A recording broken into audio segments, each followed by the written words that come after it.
حديث يسوكد الدلاء يا أبو حفص عن أبي حفص يا عمر بن الخطاب رضي الله عنه مريبولي لتجابو أبو حفص وبيت نيريو بابا تجيزا عمر بن الخطاب تجيزا أنت تاتا وحفص أنت عمر يلينا وموالا أيتي وحفص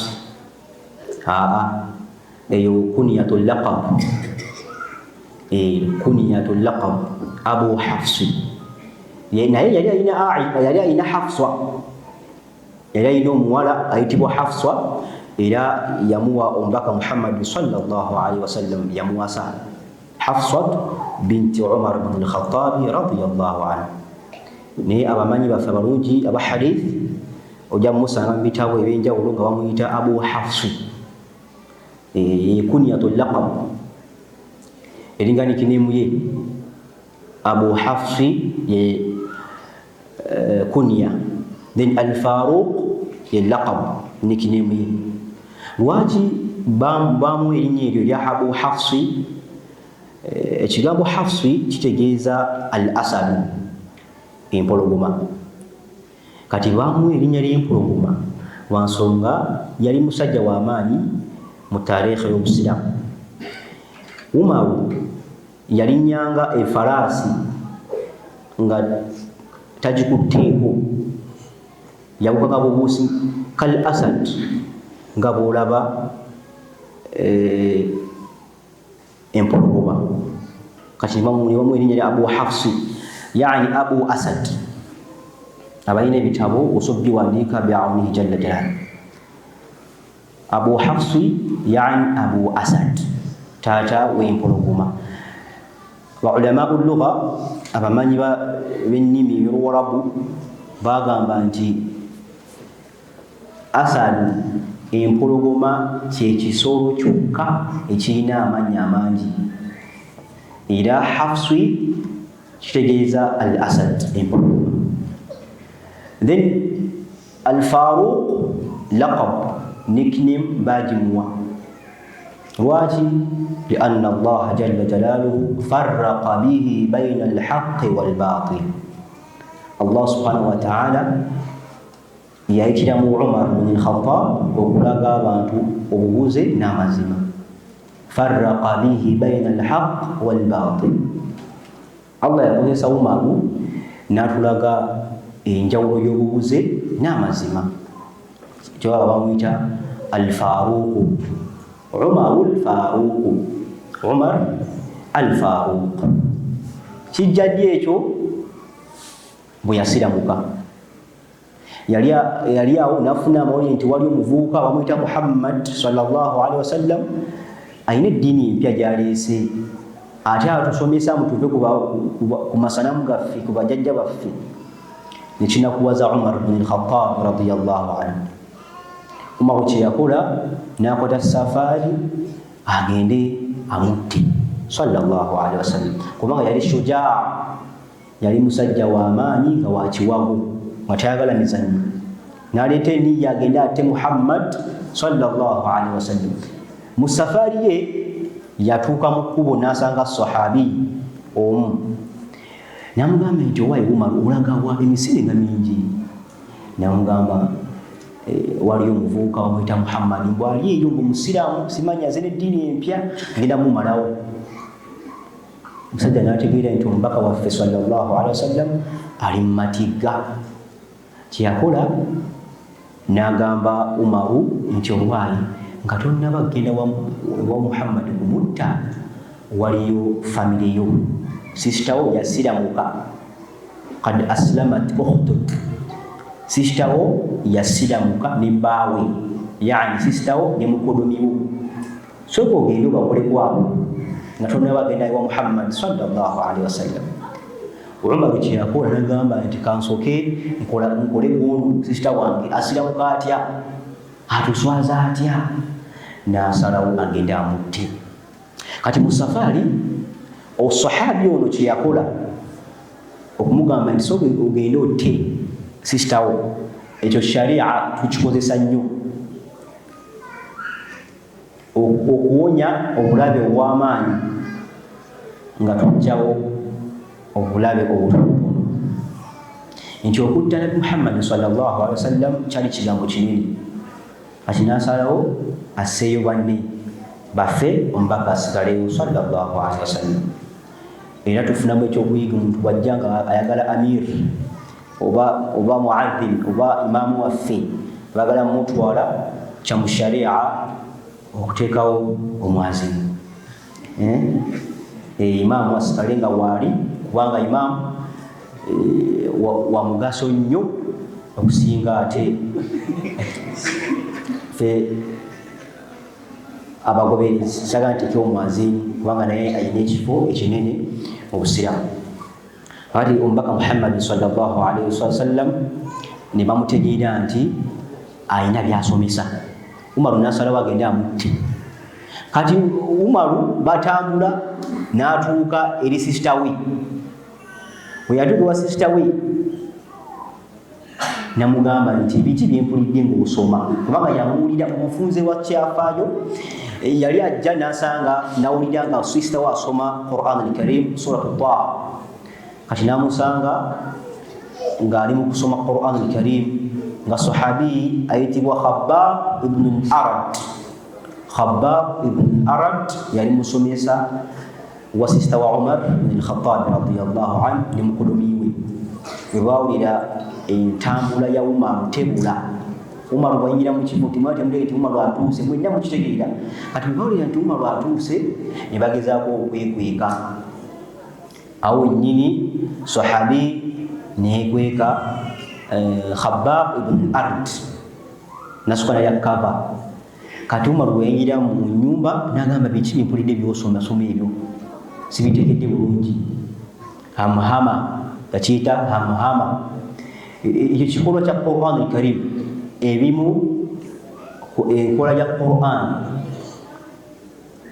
buli agiwuliriza wati nga gusoose afuna tafsiri yanjawulo abasinga obungi bagiyita enyimba obutontomi oli yagiyita biki byempulidde bisasalaasala byempulidde mu nyumba byobadde oyogera kati namugamba nti mbadde nsoma Quran al-Karim namulaga ekitabo naye namugamba nti kimpe omusajja namugamba nti sobola kikuwala nsonga Quran al-Karim si buli omuntu agikwatako okujja ng'oli mutukuvu Umaru kye yakola nagenda n'anaaba bwe yanaaba ne bamuwa Quran n'asomamu era bwe yamala okusomamu n'agamba nti dullani ala Muhammad sallallahu alaihi wasallam muntwale wa Muhammad sallallahu alaihi wasallam awo nyini tujjawo mu'jizat al-Quran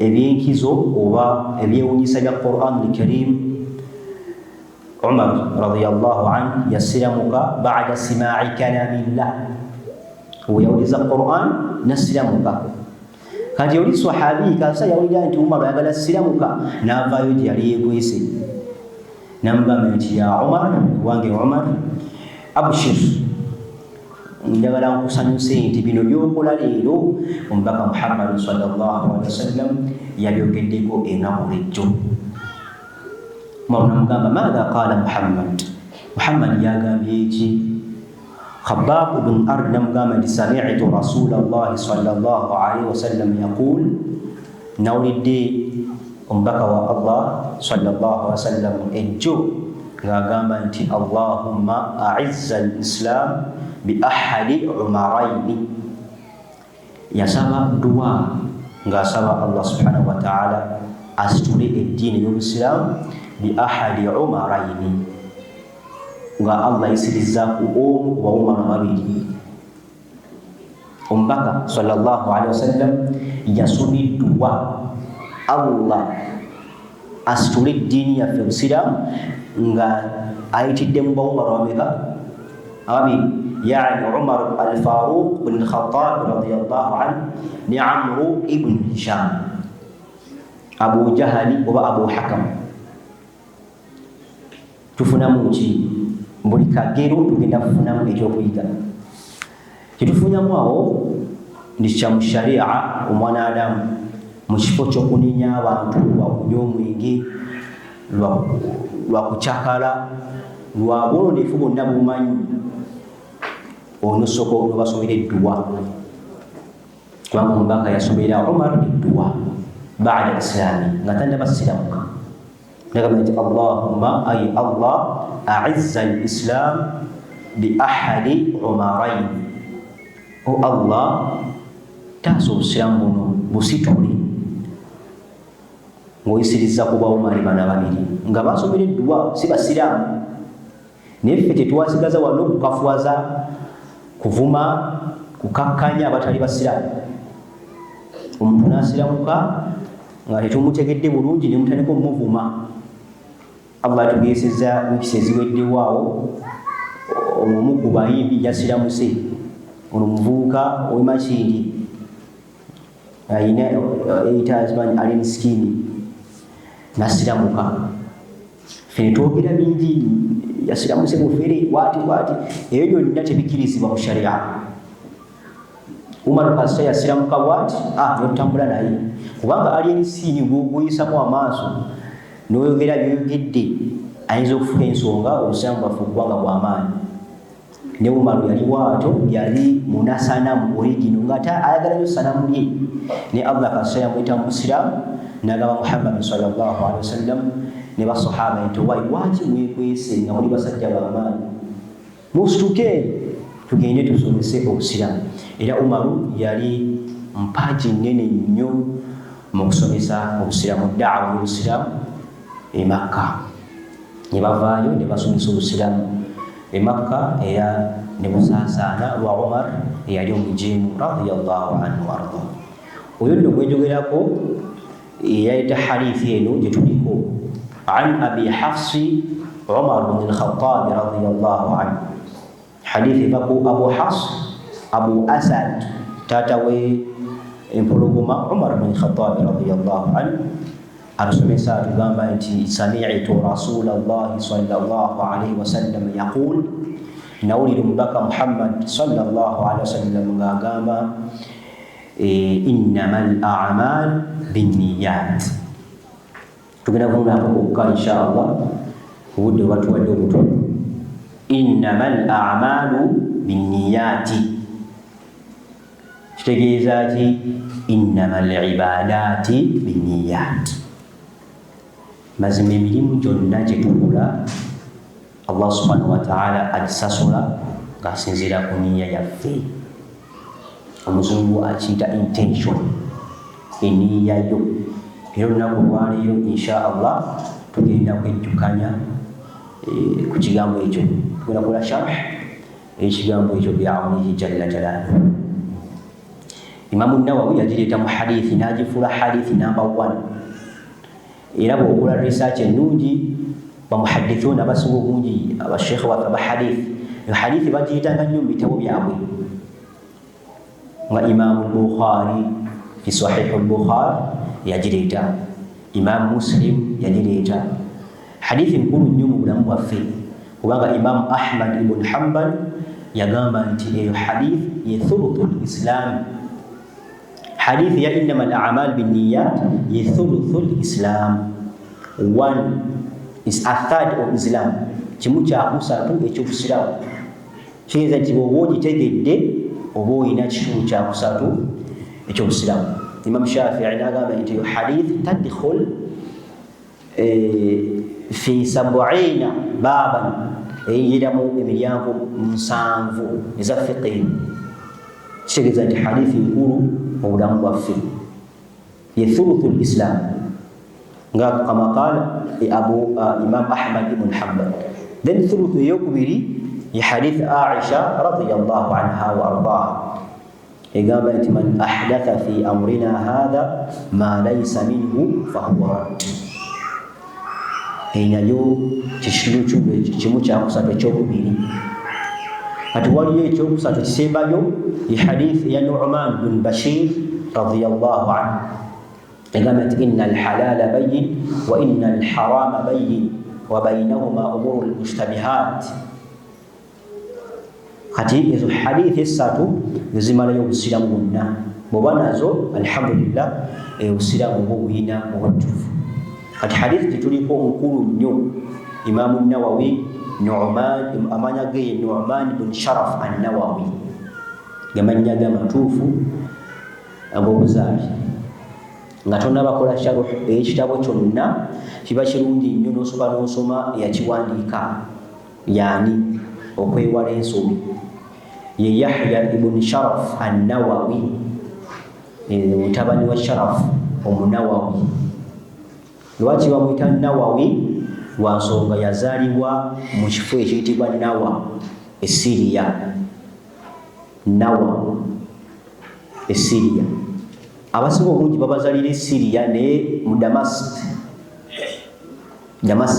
mu capital city ya Syria. Abasinga obungi Imaamu Dhahabi, Ibn Kathiri, abasinga obungi bonna abeekyasa babazaalira e Syria. Naye ono yazaalibwa e Nawa. Nawa katundutundu kali mu Syria. Oba olina ka distance katonotono okutuuka mu kibuga ekikulu capital city e Damascus. Abamanyi bano lwaki babatuma amannya ga Nawa, Bukhari? Lwa nsonga amannya gaabwe gafaanagana. Kati nga Imam Bukhari Muhammad ibn Abdul Wahhab wa Imam Muhammad ibn Abdul Wahhab, ojja kubasanga balina amannya gafaanagana, Muhammad. Kati okubaawula jamaani olina okukola n'obawa amannya gaabwe gye baazaalibwa. Kati Imaamu Nawawi yazaalibwa e Nawa e Syria, ne bamutuuma Imam Yahya ibn Sharaf an-Nawawi. Ne Imaamu Bukhari wa Albani yazaalibwa Albaniya, kafa bakayita Albaniya. Kati obutasumbuwa abantu ne bagamba nti tumutuume erinnya ly'ewaabwe. Kati nga nze Sulaiman Malik, kati Basulaimani bangi okuntegeera bulungi nogamba Sulaiman, twawula Basulaimani abeeno ne Bekaseese, mwaze ni musajja w'e Kaseese. Kati ne Imaamu Nawawi bamuwa erinnya eryo lwa nsonga yava e Nawa. Imaamu Nawawi yali hafidhul Qur'an, yakwata Qur'an al-Karim mu mutwe, era nga nkola y'abannaffe abatusooka balongoofu ba Imam Shafi'i, Muhammad ibn Idris, ba Imam Abu Hanifa, Imam Bukhari, an-Nawawi, Imam Dhahabi. Asulu yaabwe yali Qur'an al-Karim, bakwata Qur'an mu mutwe. Era nayagala okusoma erimu yaffe, man arada al-ilm fa alayhi bil-Qur'an. Eyandiyagadde okusoma erimu, sooka okwate Qur'an al-Karim mu mutwe, kubanga ye aslu ya erimu, we musingi, yeddamu kosi ya erimu, al-Qur'an al-Karim. Era Imaamu Nawawi yagenda okuweza emyaka 12 nga yakwata Qur'an yagikwatira Nawa mu kyalo kyabwe Nawa. Kati Muzayi Sharaf nalaba nti mutabani wa Qur'an agikutte bulungi, kamusindike e Damascus, namutwala mu kibuga ekikulu asome ilmu al-fiqhi, erimu ya fiqhi, eya hadithi n'ebirala. Ne tufunamu ki? Tufunamu nti omwana waakute Qur'an al-Karim eba temumala. Oba olina hafidhu zina bahuffadhu 5 zonna kyongamba zinamalayo, tugamba nti tonnaba kutuuka yadde muhafu. Kuba Qur'an al-Karim gwe musingi, alina okugenda mu bashuyukh ab'enjawulo asome fiqh, asome hadith, bimuyambeko okutegeera Qur'an al-Karim. Era naye yakikola, nava e Nawa nagenda e Damashq mu capital city ya Syria asome erimu endala, ulum ash-shari'iyya. Imaamu Nawawi azitoowa kinene mu umma yaffe, okumanya nti musajja w'amaanyi, teyazaala, teyazaala, yafiira ku myaka 45 nga tannaba kuwasa. Si kuba nti okuwasa kuli haramu, bal yali bize nnyo, mashghul fi talab al-ilm, yali bize nnyo ng'anoonya erimu, nga talina kadde kalowooza ku mukyala oba kukwana. Era abavubuka basinga obungi abakola defilement, rape, okukwana, abasinga obungi ekibaviirako okukwanakwana kuwasawasa abakyala bataano nasukka nekkomo ye free time, okuba ne free time mu bulamu bwo newoba free time kyola abantu bangi bawasawasa nakwanakwana oyo akutte akaana akato lwaki ali free. Naye Imaamu Nawawi teyali free mu bulamu bwe ng'akadde kanabiramu free, alina okukwata hadithi. Wali hadithi gyagiwandikako kitundu ng'alina okugenda enkya ku makya aginoonyerezeeko. Kati bugenda kuziba nga yakooyekoye dda, alina okwebaka. Ate bw'anaaba yeebase ku makya alina okukeera agende anywereze hadithi eyo agimalirize. Aba atali ku hadithi ng'alina akawala kamusumbuwa ng'alina okukuba tafsiri ya Qur'an. Yali bize mu bulamu bwe era teyawasa. Imam Yahya bin Sharaf an-Nawawi hafidhahullah rahimahullah ta'ala. Era eyo kikyendo ky'abamanyi abasinga obungi nnyo, abamanyi baffe abasinga obungi baazaalanga ku myaka egy'obukulu. Lwaki? Abeera bize mu kusoma. Era ba Ibn Baz, bashekhe baffe abalungi ba Uthaymin bo bawangaala obuwangazi nga buwanvu, naye Imaamu Dhahabi, Imaamu Nawawi yawangaala obuwangazi obutonotono 45, ate nawandiika ebitabo bingi. Ebimu ku bitabo byawandiika ye Arbaun oba Arbaina Nawawi gyetuliko olunaku olwaleero byawuniye jalla jalala. Obufunze oyo Imaamu Nawawi tiyalyanga haramu, tiyalyanga haramu mu bulamu bwe. Era bw'oba oyagala kusoma ilimu entuufu weewale haramu ng'okyali muto, kubanga haramu ekukosa ng'okyali ku ssomero. Ye taata we muzeeyi we Sharafu yamugambanga nti tolyanga kintu kyonna okuggyako nga ntuse ku ssomero, kubanga yawangaliranga ennawa nga mutabani we ali e Damas e Syria capital city, nga buli kimu yayo kikwasaganya. Ekyemmere tolyanga kintu kyonna okuggyako nga ntuse ku ssomero. Era yasulanga enjala ebiseera ebisinga, muzeeyi tazze bimukuttemu nga tazze ku ssomero nasula enjala. Era Imaamu Nawawi kyamusigalamu mpaka mu bukulu ng'akaddiye yalyanga olunaku olumarra, olunaku lumu mu lunaku alyanga mulundi gumu. Era ebimu ku bitindo byabamanyi anasoma irimu talina kwemanyiza okulyalya buli kigaseera. Osanga omuwalimu ng'atumiza pizza, atumiza piraawo, atumiza biki, omuwalimu wavunaanyizibwa naye ng'alya nnyo si kitendo ky'abamanyi. Kubanga ne Imam Ibn Qayyim al-Jawzi rahimahullah ta'ala yagamba nti arba'atun tumarridu al-jism, ebintu bina bitta omubiri gw'omwanadamu. Ebimu ku ebyo yagamba nti al-aklu kathir, okulya ennyo kinafuya omubiri, wal-jimaa'u kathir, kubanga bw'onalya ennyo ogenda kufuna otuluusumagire webake omukyala akusangeyo. Kati ng'odda ku ibaada endala al-jimaa'u kathir, okulambula nnyo ekisaawe ekyo buli kaseera, teriyo tonamenti bw'ogenzeyo buli kaseera kinafuya omubiri, tumarridu al-jism. Wal-kalaamu kathir, n'okwogera ennyo n'obeera tharthar, kaseera oyogera buli kaseera.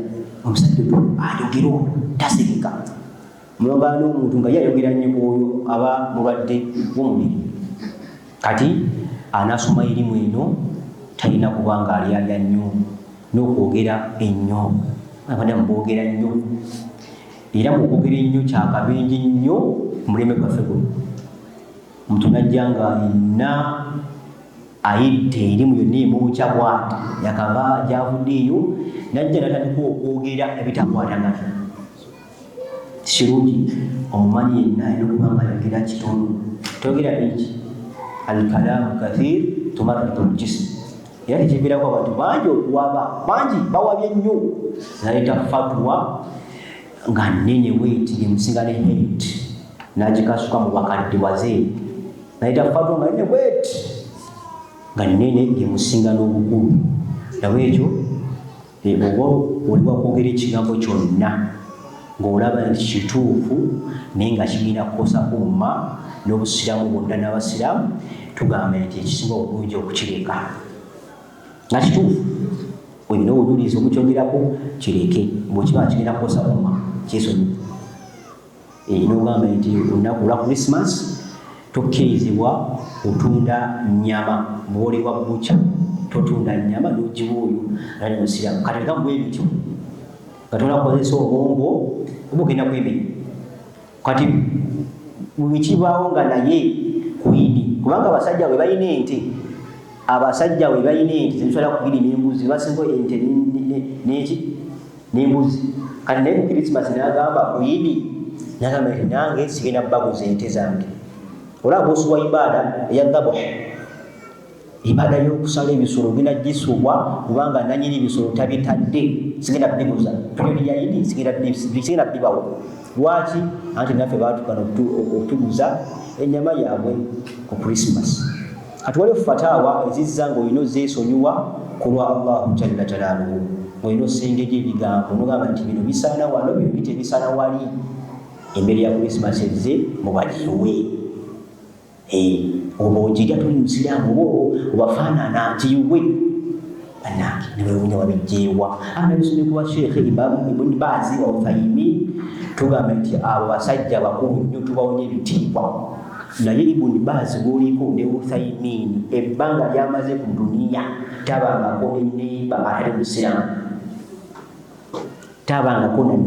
atali musiraamu obulamu bwe Uthaymin Ibn Baz ng'abaana bajjawa wava mu darasa nga dawwe kati Ibn Baz yeebakanga mu lunaku essaawa 3 Ibn Baz yali mufti ate nga muzibe saweza zeebaka mu lunaku ng'abeera bize mu erimu aba akava waliwo twakubire Masaka wali ebibuuzo ng'alina obyanukula aba akava baleffe abeegundi ebbanga lyeyamala mu field ya daawa ojja kwesanga tiyasanako yadde omukaafu yadde neyibawe nga mukaafu betujjako fataawa mwezi ekyo ffe tuli banjawulo bo ffe tuwangalira mu bitundu nga gwe musiraamu wekka nga baneiba bonna 50 left 50 right si basiraamu kati fatwa ekyuka oli bwe tujjako fatwa ey'okunywa emmere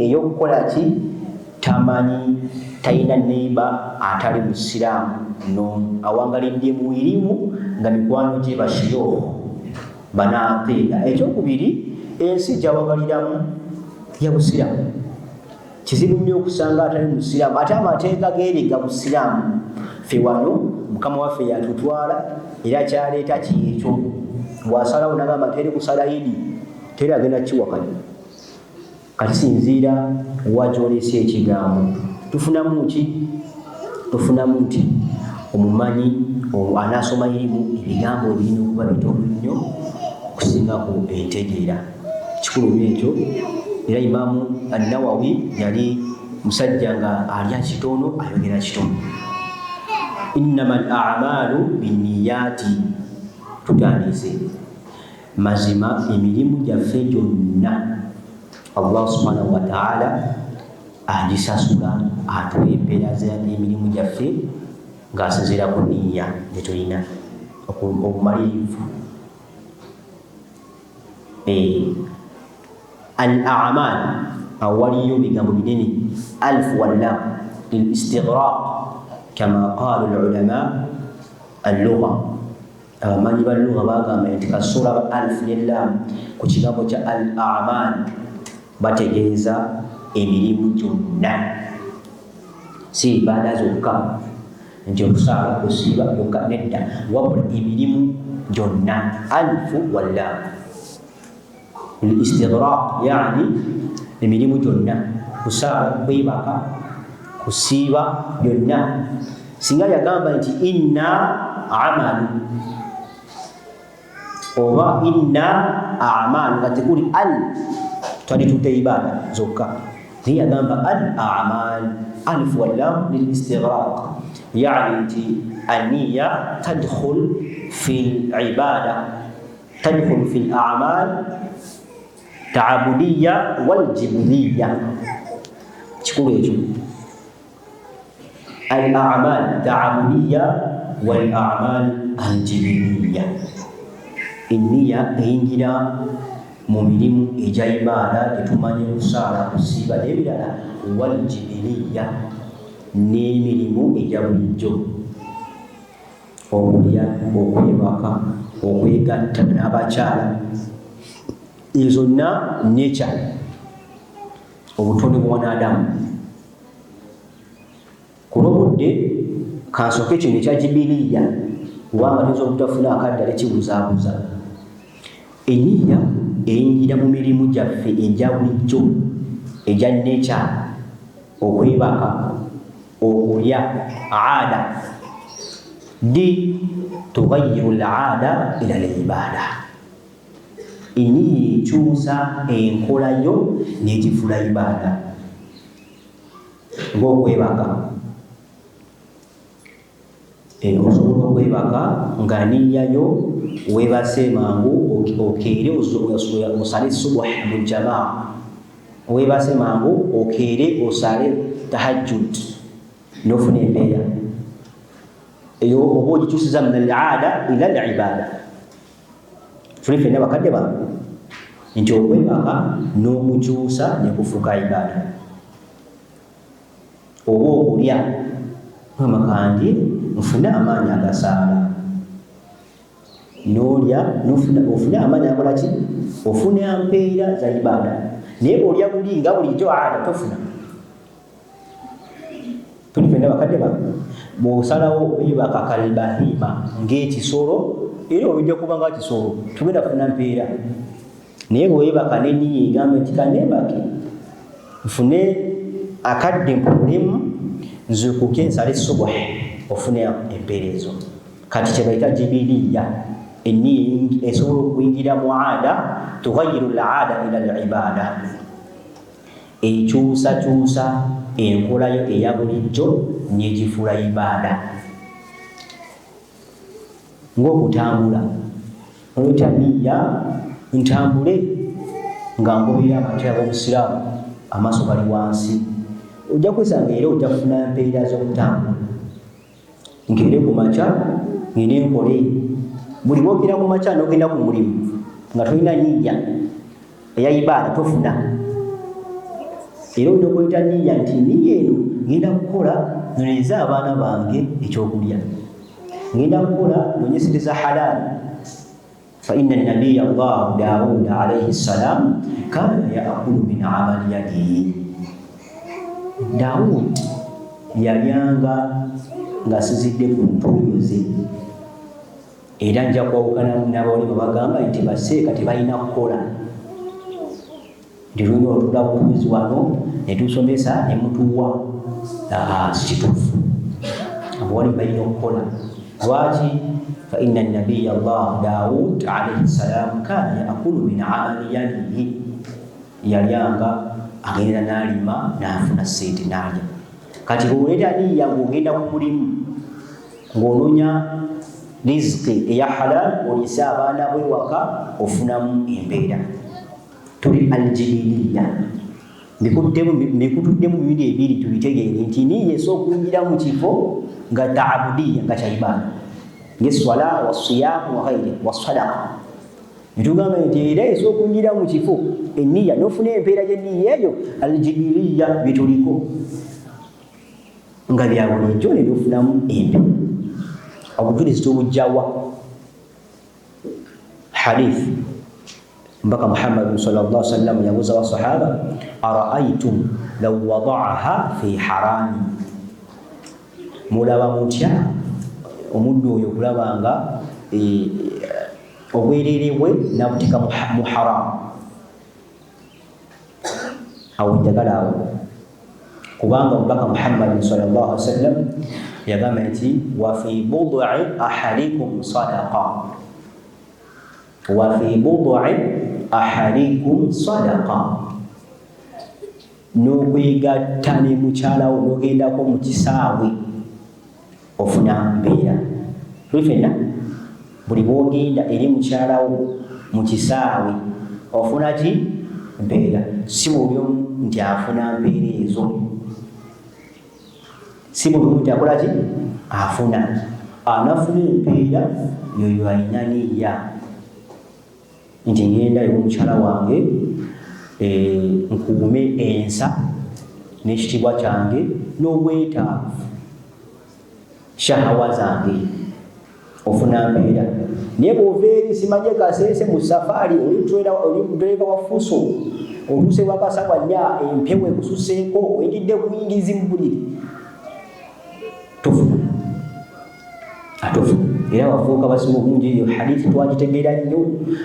Lwaki oyagala kuwasa? Tebatuwa nsonga nyingi.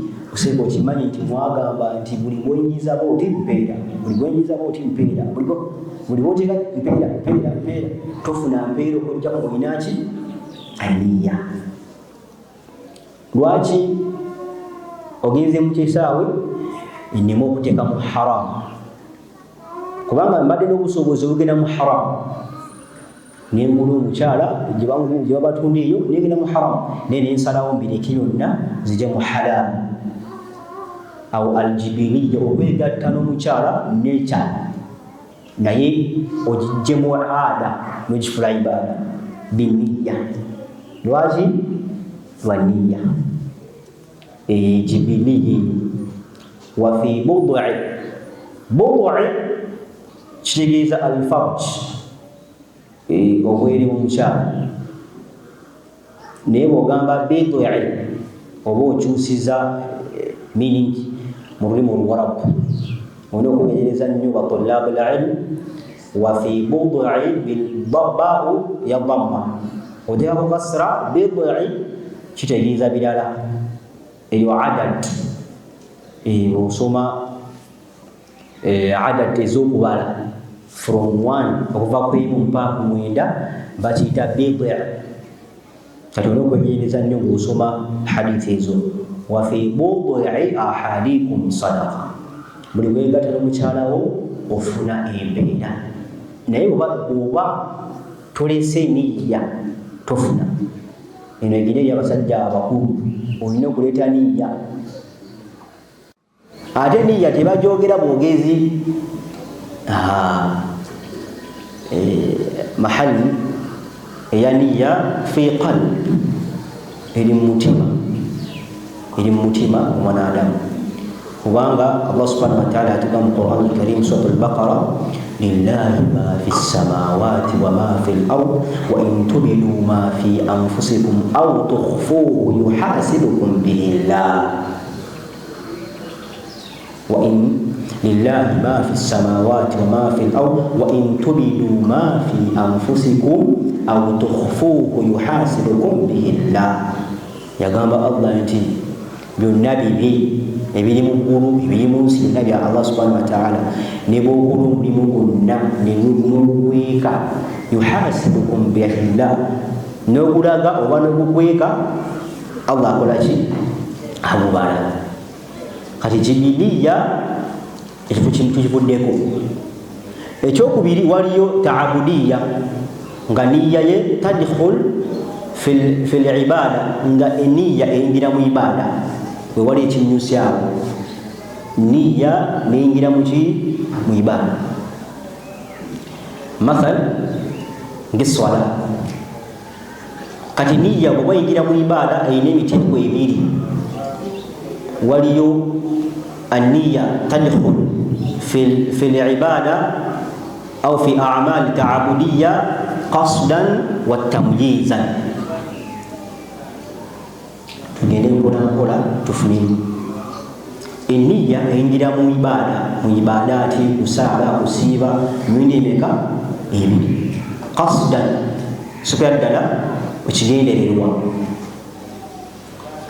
Idha kunta saa'im lima tasum, limadha tasum? Bw'oba oli musiibi lwaki osiiba? Osiiba bukulwani al-qasd, ekigendererwa lwaki obikola?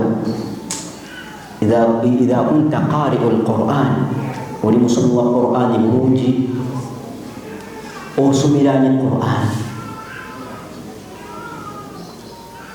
Awwal man tusa'aru النار يوم القيامة awwal man tusa'aru alayhim an-nar, abamu ku bantu bamiteeko esatu abagenda okuyingira omuliro nga bebasoose. Tusa'aru nga bagenda bangwiza okubayingiza muliro. Yagamba nti al-mujahid, eyalwana mu lutalo lw'eddiini, ne bagenda okuyingira omuliro. Al-mujahid fi sabilillah, eyalwana n'alwanyira obusiraamu agenda kuyingiza omuliro. Owokubiri qari'ul Qur'an, omusomi wa Qur'an al-Karim. Owokusatu al-alim, omumanyi, be basobola okugenda kuyingira mu muliro. Bamiteeko emeka? Esatu.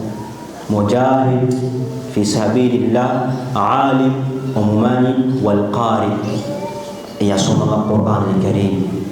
Lwaki? Al-qasd, ekigendererwa. قرأت القرآن ليقال فلان القارئ، وصنع القرآن الكريم بغامبينتي ومن يقسم القرآن. قرأت القرآن وصنع القرآن الكريم ليقال فلان القارئ، بغامبينتي بني مصنع القرآن. والعياذ بالله بانجي نيو تصير النين بفوقا بصنع القرآن الكريم liyuqal fulan qari, bagamiti kundi asoma Qur'an. Okiyama terimpeera kubanga niya ye nfu, niya ye nfu. Owokubiri al-mujahid fi sabilillah, eyalwana olutalo lw'eddiini, yasalasala abantu ensingo nabatemako ensingo. Bagamiti gundi shujaa, musajja w'amaanyi muzira. Asembayo al-alim, omumanyi, wasomesa abantu bategeere nti oli musajja munene mu erimu. Katutereeze enniya zaffe bakadde bange bi'awnihi jalla jalaaluhu. Kyensembayo nakyo njagala oyinza obutafuna chance ekyokuva mu darusu inshallah, naye kakulu nnyo kano. Omusajja yenna omuvubuka bw'okola mission eyakawala kajja ewaka, mu mbeera eyo noweetegeka bulungi, oli awo ne kalya ssente zo eza transport ne katatuuka ewaka, ofuna mpeera ey'obwenzi. Bw'okuba akasimu omukyala ajja ewaka ne tufuna udhur ekikulemesezza okukikwasaganya, oba aba yakatuuka bwati ne bakuba akasimu, oba nafeintinga jamaani, ofuna ezambi eyo. Naye bwe kiba nga tewali udhur tofuna, ng'okomye bukomi ku hadithu nafs, akawala kangani kayise kano niwakuba n'essimu, naye nga totaddewo mbeera ya transport tofuna. Naye ate ku mirimu emirungi noleeta niya ofuna. Tuli ffenna bakadde bano ku lw'obudde inshallah nandyagadde nkome wano, naye tubadde tusoma sharh, tukomye ku kigambo ekisooka innamal a'mal binniyat. Mazima emirimu Allah subhanahu wa ta'ala agisasula okusinziira ku nniya. Tuba nazo nsaba Allah subhanahu wa ta'ala atusiime, atuggyemu riya, atuwokolera ku busiraamu ebbanga lyonna. Allahumma amin. حياكم الله جميعا. السلام عليكم ورحمة الله